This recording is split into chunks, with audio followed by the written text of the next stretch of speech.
আসসালামু আলাইকুম।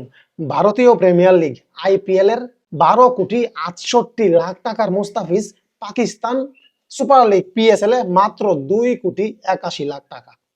ভাবা যায় রাত আর দিন পার্থক্য। যাই হোক, এটা পাকিস্তানের টাকার হিসেবে এবং ইন্ডিয়ান টাকার হিসেবে আপনারা মুস্তাফিজের এই দামটা দেখে অনেকেই খুশি হয়েছেন। আপনারা ভাবতেছেন মুস্তাফিজকে পাকিস্তান সুপার লিগ পিএসএল এ অনেক দাম দেওয়া হয়েছে, অনেক সম্মান দেওয়া হয়েছে। ঠিক আছে ভাই, তো আসেন আমরা একটু ক্লিয়ার হই। পাকিস্তান কি সত্যি মুস্তাফিজের যতটুকু প্রাপ্য, যতটুকু দাম দেওয়া উচিত সেই দামটা কি মুস্তাফিজকে দিতে পেরেছে পাকিস্তান? আসেন আমরা একটু বিশ্লেষণ করি। তো দেখেন, প্রথমেই ভারতীয় রুপি বাংলাদেশের অনেক মূল্য এবং বাংলাদেশের টাকা পাকিস্তানে অনেক বেশি মূল্য। আসেন একটু ক্লিয়ার করি। যেমন মুস্তাফিজকে কেকেআর কিনেছিল 9,20,00,000 রুপিতে, যেটা বাংলাদেশি টাকায় প্রায় 12,68,00,000 টাকা। এবং এই মুস্তাফিজকে পিএসএল এ কিনেছে 6,44,00,000 রুপিতে। এখানে আপনারা আসলে সমস্যাটা বাজিয়েছেন যে আইপিএল এ মুস্তাফিজের দাম ছিল 9,20,00,000 রুপি এবং পাকিস্তানে 6,44,00,000 রুপি, মাত্র 3 কোটি আপ ডাউন। এটা ভাবতেছেন, কিন্তু না ভাই, 3 কোটি না, এখানে অনেক সমস্যা আছে। ভারতের 9,20,00,000 রুপি বাংলাদেশের 12,68,00,000 টাকা এবং পাকিস্তানের 6,44,00,000 রুপি বাংলাদেশের মাত্র 2,81,00,000 টাকা। অনেক পার্থক্য না ভাই? মানে ভারতের 100 রুপি বাংলাদেশের 135 টাকা 58 পয়সা, আর বাংলাদেশের 100 টাকা পাকিস্তানে 229 টাকা। ভাবা যায় ভাই?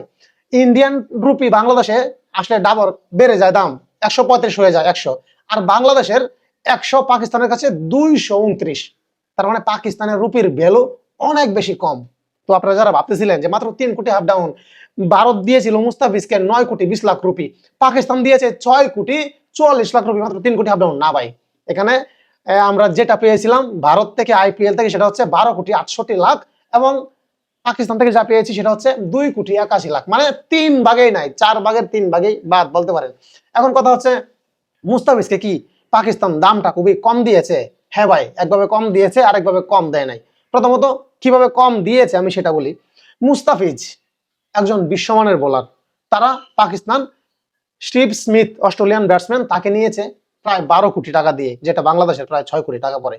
12 কোটি, আর মুস্তাফিজকে কেন 2,81,00,000, মানে 3 কোটিও না? স্টিভ স্মিথ একজন বিশ্বমানের ব্যাটসম্যান, সে ম্যাচ উইনিং পারফরমেন্স করতে পারে, ম্যাচ উইনিং ব্যাটিং করতে পারবে। মুস্তাফিজ তো একজন ম্যাচ উইনার বোলার, সে যে কোনো সময় ব্যাক তুলে দিতে পারবে, ম্যাচ উইনার বোলার মুস্তাফিজ। তো মুস্তাফিজের দামটা এদিকে একটু বেশি দেওয়া উচিত ছিল।